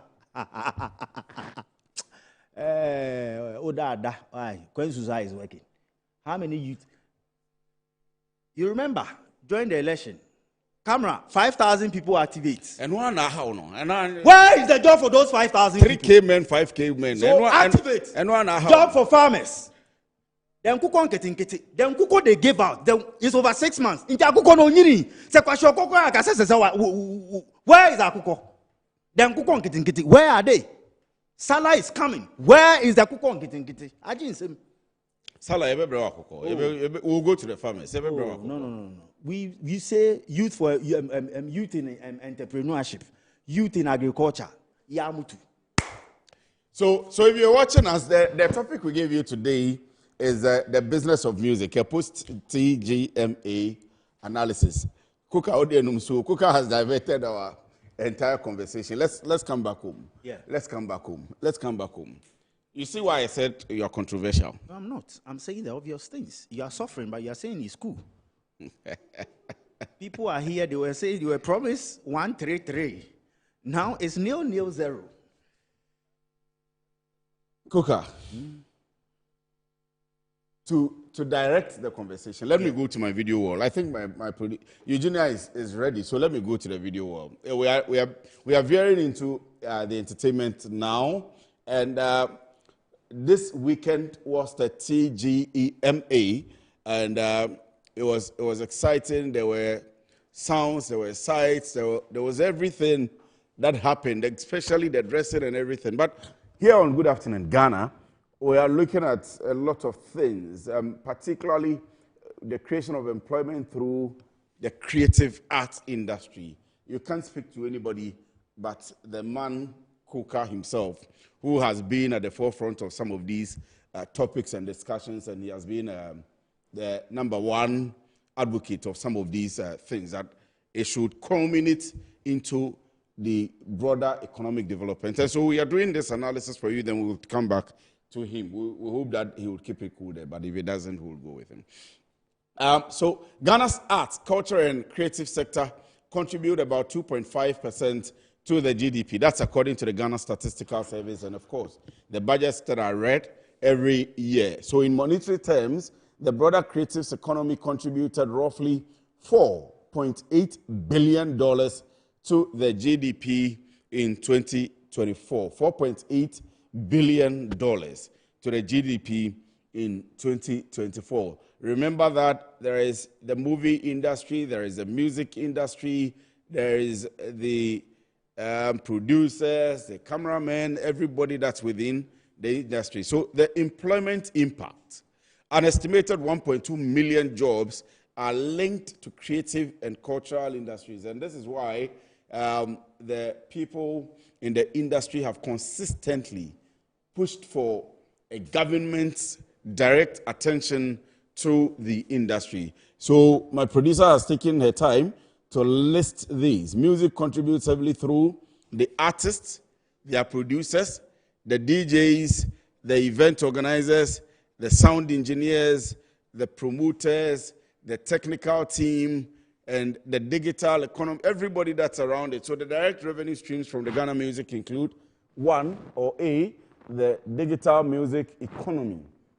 Streaming penetration. Now, when we say streaming penetration, 20% of the population are streaming now. That's on those apps that you can stream your music. So if you are a musician and you produce a music, you can go and put it there, Boomplay, Spotify, Apple Music, and people will stream. People will watch from there. You can be traveling from Accra to Kumasi, and then you set either your Spotify or your Boomplay, and you can be listening to this music right from Accra to Kumasi. So the average revenue per user is $3.88 annually. And this is in Ghana. This data we are giving you is data from Ghana. Ad-supported streaming revenue is $1.2 million. That's as of 2022. That's the ad-supported streaming. So if you are streaming, let's say, for example, on YouTube, you see that they will be playing a song from PCA Esther or somebody, and in the middle of the song or intermittently, you will be seeing some ads on them. And then there is the other aspect of it where you will go and promote the music. So you put the music on as an ad, and then that will also be going on. So the Ghanaian music generated about $10 million in royalties. Wow, globally. This is a staggering figure in 2023. And this includes the international streaming, the licensing, the collaborations, Afrobeats, Global Wave, and then the live events, concert economy. For example, December in Ghana, Kuka will talk about that too. Concerts generated about $5 million in Accra alone. Major concerts, example, the Shatta Fairs generates tens of millions of CDs by day. Revenue sources include ticket sales, the digital streaming we are talking about, sponsorship deals, and then the broadcasting rights. Indirect economic contributions. The tourism, under tourism, music is a major driver of the December in Ghana. You all remember my year of return, I'm sure. It attracts diaspora and international visitors. Part of 1.2 million visitors are tied to the creative economic activity. So all in all, we are telling you how important on the front of jobs, on the front of GDP contribution, on the front of revenue mobilization as a country, creative arts industry is important. But let me rewind to TGMA over the weekend, and we'll veer off into the business of the industry. Were you there this weekend? Why? It's the same thing. TGMA. It's become the same thing over and over. No, but you are a forerunner in the creative arts industry. Yeah. Everybody knows you. It's the same thing over and over. So if you miss such an event... It's the same thing over and over. Why and how? You can sit down and predict like the way now we do the betting for football. I mean, you virtually know. You can predict TGMA like we do betting. You see... but that's unfair I am happy you brought this data out. Yes. This is English. Let's do reality. Please talk to me. What is the economic value of TGMA? What is the economic value of TGMA? Should an artist participate in it? What is the economic prowess for you? What kind of economic valuation or do you attain with that association? You get me? Or what we saw, you saw the list your producer gave. I've asked the economic value. Now, you talk about event organizers. How many event organizers benefited from the TGMA? And what was the returns in investments? Again, should they even get revenue? How much do they pay to government in terms of taxes? So, do you want me to answer the question? No, I'm bringing your mind. I'm bringing your mind to why I say that it's become the same thing. How many of the designers who design dresses, costume, got exposure? Were we deliberate that okay, TGMA 2026, what we are doing, by the end of the day, we should be able to open to the market 10 new fashion designers, shoemakers, introduce new costume brands, makeup and other things brands. And once you do that, this is the economic value that is being churned. So that's why I keep asking this. What is the economic value? In modern Ghana,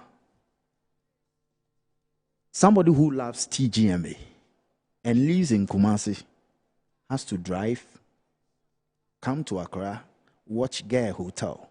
Whilst affordability, he can stream, watch, and access. You get me? I feel the entirety of TGMA has to be re-looked at to represent modern day.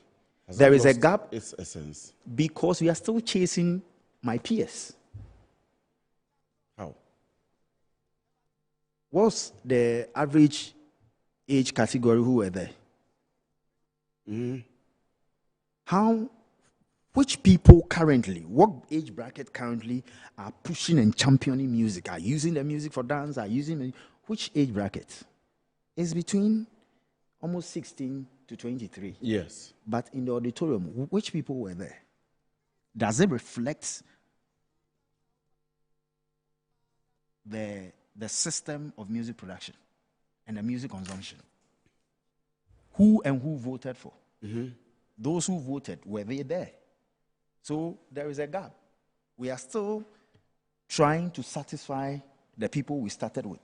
But it's a product. It gets to a point you need to bring in a new market. And there is a lot of green market around Ghana Music Awards. We are not doing it. Is it that they are not thinking? That's what I'm saying, that the whole... Is that what you are saying, that they are not thinking? I mean, from the questions you are asking, they are very deep questions and they are very deep things that needs to or the organizers need to resonate with. Yeah, because and you need direct their thinking. Yes, towards you need to open these up. lines. Right And now, so are they not thinking? I would say that they are not exploiting. They are not being innovative. You need to open it up. If I see a Shatawale performing with an orchestra there, and I see the transitions and everything, that is not his usual performance style. Yeah. That is economic value you've given me. Because what I see all the time is not what I'm seeing. Yes. His branding, you bring him in and he comes in as a different personality. It is a drive to viewership. You increase your viewership. You get me? Look at the last Champions League that was played. Over 500 million people watching at a time. Yes. Can you tell me real time? VGMA, the number of people who were watching. And I had a look at you get me? Yeah. We make it seem we are okay with where we are. We're content. No. So you go, the wow character in this year's awards was medical and Wendy Shea, the gospel performance, and then the king. Black Sheriff. Yes, and he's now the face of Ghana music. Because of his international exposure? Yes. At the end of the day, money will come. Yes. That is what we are looking for. Yeah. That you do this and then 10 years, 20 years, you get on the street begging. No. In Africa and in Ghana, creative life has a lifespan. Whilst outside, the more you age, the more expensive and authentic and vintage you become. Yes, it's not I here. agree. I agree. It is not here. But what is the problem?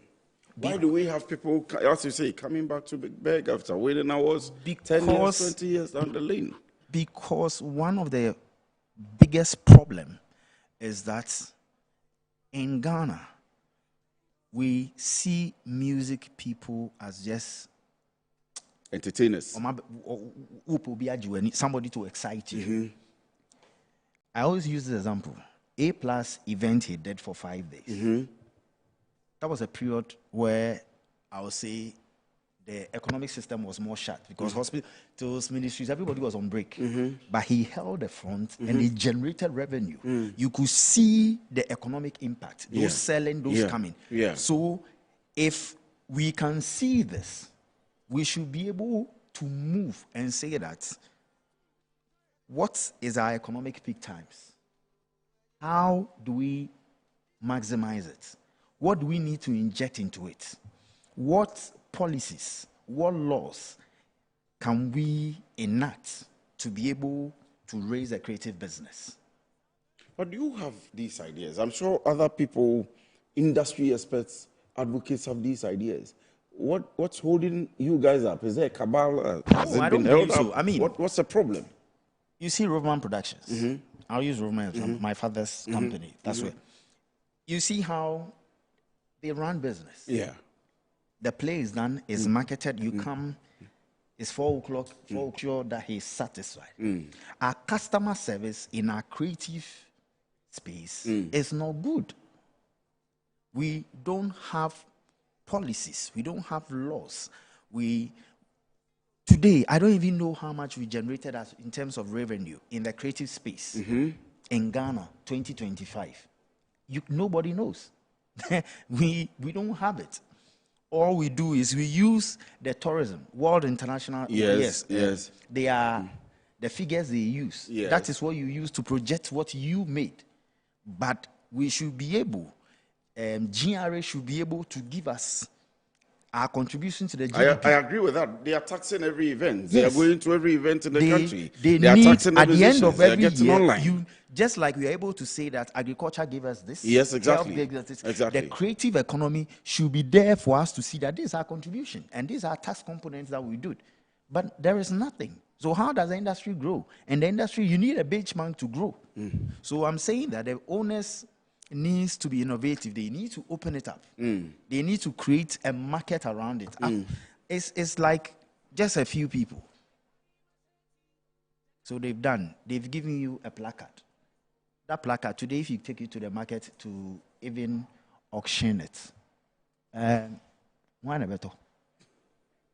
What's the economic value? Why then do we keep on organizing the event? Oh, we see any agent. We went to party. Just for the entertainment? We are done. We are waiting for the next one. For the excitement? Yeah. That's what I'm saying, that we need to go beyond it. But how do we go beyond it? Today, if you ask in terms of data collation for the awards, how was it done? Voting? What was the empiric data, research that went into it? You get me? How many people participated in? I keep telling you that there is a gap. Yes. Because the actual people who are using the music are not the people who are. The consumers are different from the participants. Yes. So you need to bridge the gap. And the show is not affordable for the actual person who really is using the music and projecting and voting. That person will watch online or they will watch on TV. The shows we are doing, the regional road shows, I believe it should be a fair where people buy stands. There are things, the costume that's Black Hole, Medical, Shatawale, Stoneboy used some 10 years ago. It is there. You can buy it. Yes. We about memories. If we are not creating the memories, no, you see people will be QB, then we are done. We go home. What's the economic value? We need to let our music grow. Festivals. The festival seasons, we need to position our music around it. And it has to come with revenue. We need to work with corporate Club 100, Ghana business communities that we use it. Corporate music uses creative business, but they pay nothing. So that is why there is no economic value. Today, if you call the owners and ask them, what is the economic value? If today somebody says he's buying the thing, how much would the person pay for? For buying the awards? Yes, how much would the person pay for? We'll go to Telefel and ask how much they pay. So we I'm online and go through now. Let's. I mean, I was going to ask you your perspective on the dresses and all of that, but you bring to mind the idea of, for example, 10 years ago, what Baby Sarkodie had put on, what Daddy Lumba had put on. Those who had won the awards and the business of it. I mean, maybe I was also thinking shallow. I was just going to ask you the kind of dresses they wore and whether that didn't expose the designers and give business to the designers. But your producer was there. You can ask her that she should tell you one dress she would love to get somebody sew or make for her to wear. You get me? We need to gradually project and build people. Oh, Song of the Year. The artist, the dress he's wearing now was made by Mr. Free. Then you project the person. Then we all know there's a person. Yeah. Then you, in your brochure, there's, he did the back, the dancer's costume. He did it. He did this. He did this. You need to be deliberate in making people. Then it means you've created a business for that gentleman. Because people will go there for their stuff. Somebody suggested some time back, I don't know the details of this, that this award should be organized by either a state institution or Musica. I disagree. I feel they need to come together. There need to be a board. So I feel government should be able to say that, okay, 2025, the revenue from the creative business was, let's say, 10 billion. So I'm putting 20% back into the organization of these events and I want this is like how much I want to make. These are my projections.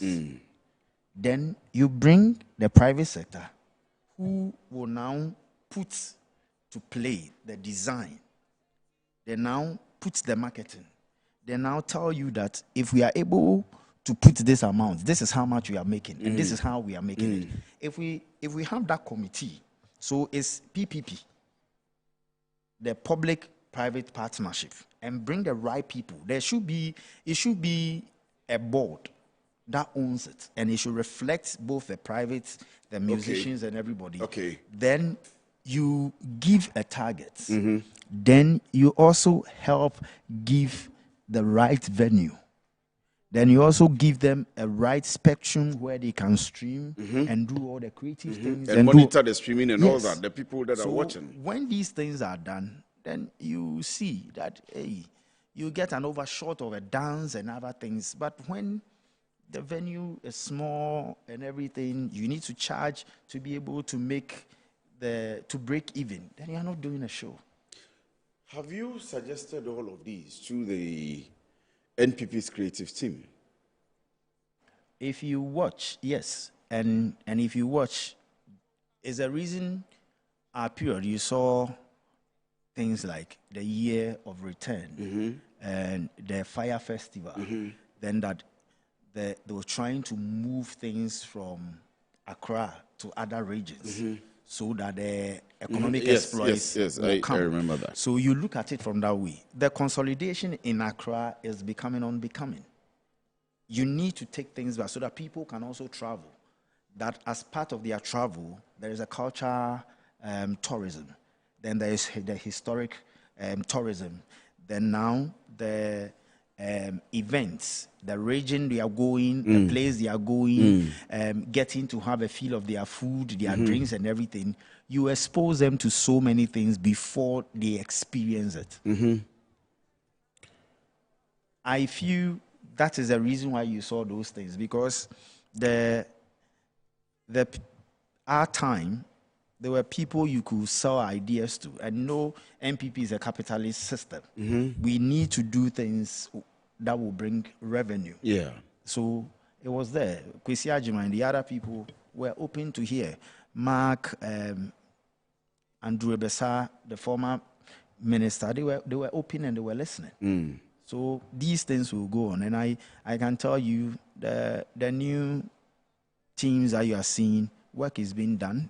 The committees that have been formed. Yeah, so those things will get, because the heart of every government is employment. And the people who need employment is the youth. And currently, the direction is creative business and tourism is where the emphasis has to be. We need to create a lot of enabling environments for them to survive. Yeah. Because it's not everybody that a government can employ. You get me? So you need to widen and open the space, get them event centers, get them the sporting fields, get them the places they can go to live their life. But as they are living their life, they are paying taxes, they are selling tickets, they are making money, and government is getting their own, they are getting their own. We need to open up. We are not open up, and we are also not providing, and we are also not creating the jobs. And that is where the difficulty is. The creative arts, tourism, culture is the way to go. Because that's where every kid wants to do. Look at dance. Yeah. Dance competition. Now, dance is everywhere. Yes. Dance Look at fashion. Yes. All of them are all over. Yes. Look at the new trend of fashion. People now, kente weddings, makeup. These are all places. So when you open it up, it creates a lot of jobs, and you need to protect them. You need to provide incentives for them to be able, startups for them to be able to grow and go. If every region has events, the NDC spoke about Black Star Experience. Yes. That they said it will start from the district. Yes. From the district, it will come, region, it will come. Yes. But there's nothing happening. If these things are going and they are happening, you wouldn't have pressure on government about unemployment. You get me? So I still believe MPP did his best. NDC is in power now. They told Ghanaians what they need to do. They told Ghanaians when they come what they will do for them. And Ghanaians are still waiting.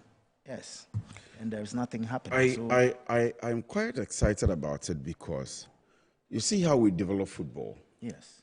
And that's the kind of perception I'm getting. If I am right, yes, that we look at the Coons football, yes, we look at even the senior high school cycle and how we would develop the talents. Let me give you a clear example. The dance you spoke about. Yes. So, like Coos, how you spoke about. So let's have a dance competition. And the dance competition is in three folds: local, creative, and international.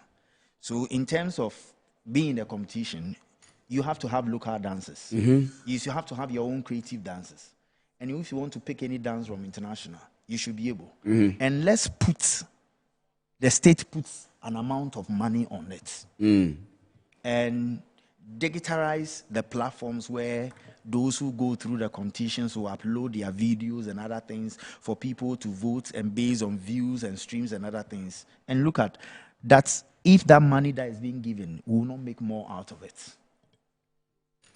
It's a very critical discussion we need to have. Maybe we need to take our time and have how to develop the talents within the creative arts industry.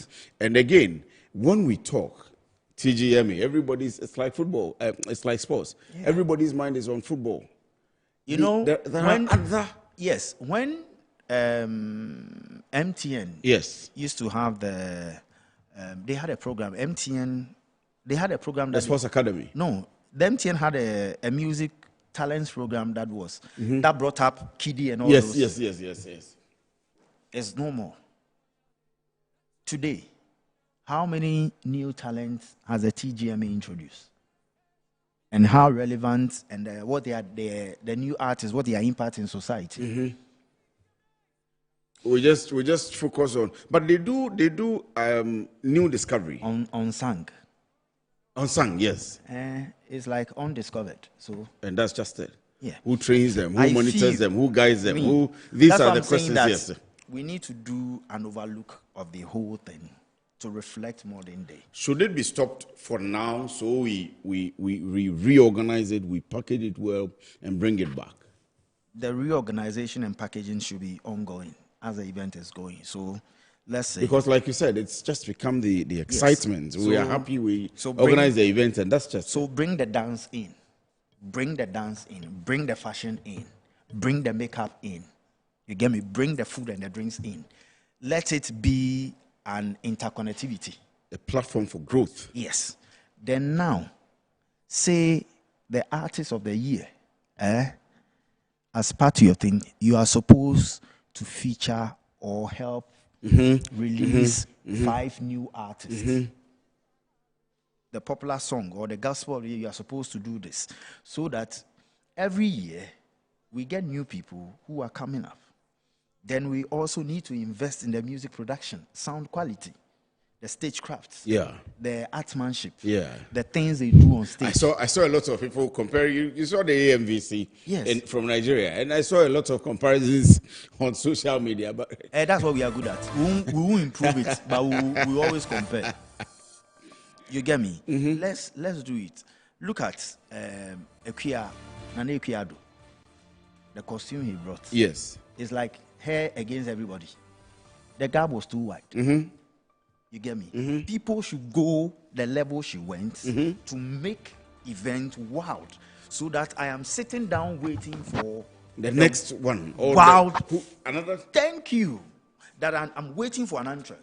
But that's the question I was going to come to, because you mentioned that the only 3 wild things were Black himself and the performance of Wendy Street. Yes. And then there is one other the gospel artist. The gospel artist. And if you realize, gradually the gospel artists are dominating the performances in the music because they come with the crafts and they are able to sell their craft and performance as well. Yeah. Sound. What's the saying? Mintio.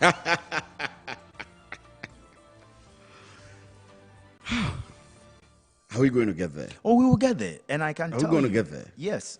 Let me tell you something. You saw this, the trade fairs the young people have been doing, and they've been doing it themselves. Exactly. Yes. Dorsey. What? Dorsey, yes. Look at what she put up. Echo House has this event they do in September. It's a house of creativity. When you go to Echo House, they give young people the platform to dream. And when they come out with a stage and things, that is what we need to imbibe. The gap between the old and the new is there. Look at our weddings. Creativity. Look at our funerals. Look at how we spend in our outdoors and things. Why can't we migrate that same sense of investment to the events we are selling? What one other thing is the broadcasting rights, and one media group had the broadcasting right. I have my opinion, but I don't know what you think about it. What's the economic right? Economic value. I mean, for me, what's the economic value? And the person who bought it, is it because he just wants eyeballs, or is it a trade that I'll promote the show and you give me the rights? We are promoting it now. We are talking about it now. We've sat here, promoted it. So that's what I'm saying. That once it becomes, but what's the thinking? Why would they say we are giving it to one station? It's like World Cup, and you're saying I'm just giving it to. So open up the bid. That's what I'm saying. That if it's a bid, open it up. That's what I'm saying. That it has gotten to a point that governments need to bring the stakeholders together and form a committee, a board for the awards to project and sell Ghana. You get me? Like they have the Grammys. Then we look at the rules and regulations and how people are selected, the nomination and everything. We need to, it has to reflect modern day. Once you do that, you realize that the interest becomes huge. Then that's where you grow the broadcasting rights. Then the broadcasting rights, you sell packages. You saw the main event. You saw the red carpet. Yes. You saw behind the stage. So these things has to be done.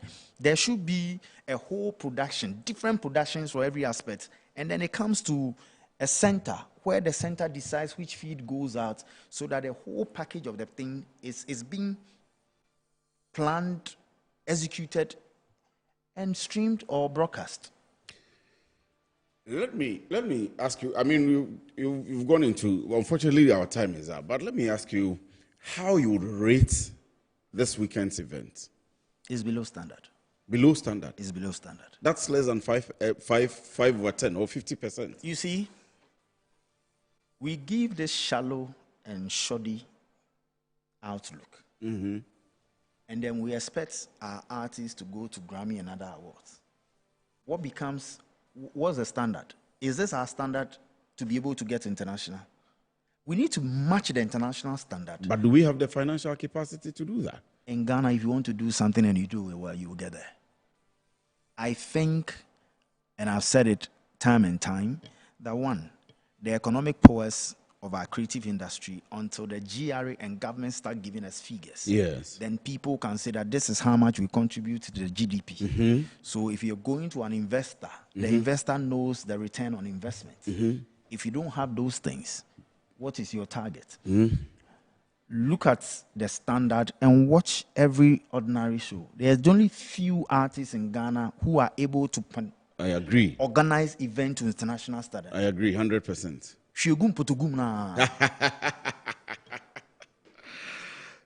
And you say it's below standard. Yeah, it's below standard. The organization or the performances, an award that a week to the awards, they didn't even know the venue they were going to organize it. Oh.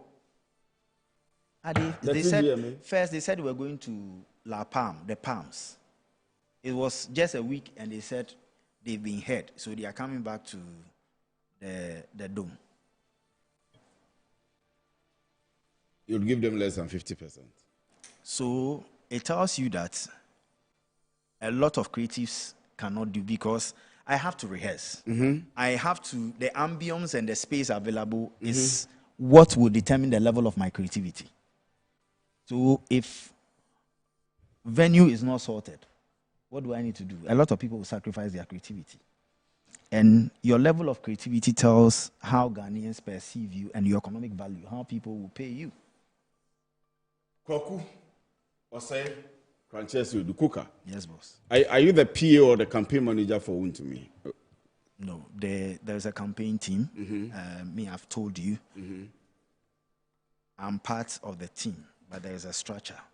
For Wontumi to become the chairman of the yes, NPP. But you are gunning for him to become the chairman of the Oh, yes. I don't go before the gun.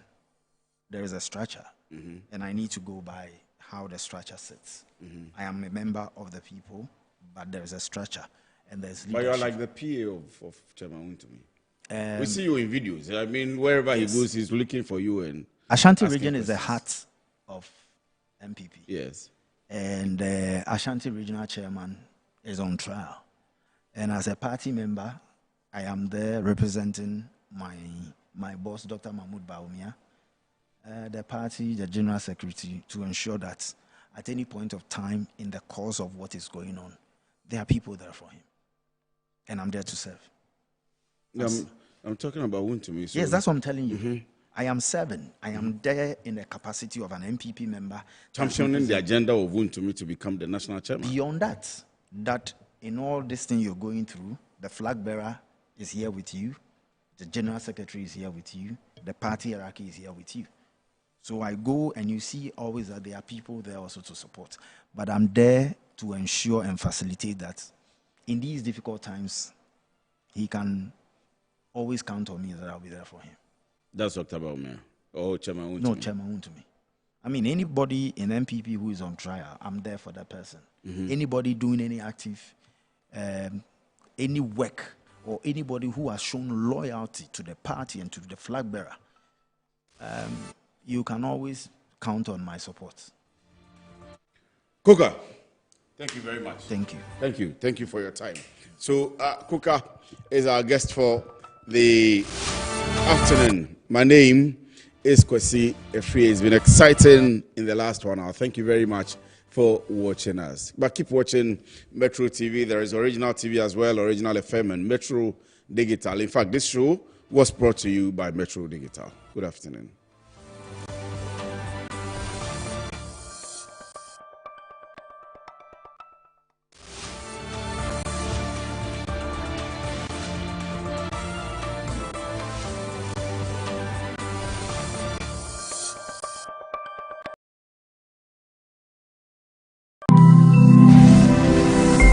Metro TV, insightful and inspiring moments. Clarity is rare. One program is changing the conversation. Welcome to the Intelligence Desk. This is not a talk show. This is a working studio. Each week, we break down the biggest national and global issues from AI and digital transformation to trade, jobs, governance, and national competitiveness, and turn complexity into practical, usable knowledge. Sharp questions, structured thinking, real solutions built live on air. With resident resource person Dr. David King Boyson, the show moves beyond commentary, designing frameworks, mapping strategies, and holding decision makers accountable. From the big issue briefing to the strategy lab to the innovation and opportunity board, every episode delivers tools you can use. If you care about Ghana's future, if you value clarity over chaos, if you believe leadership requires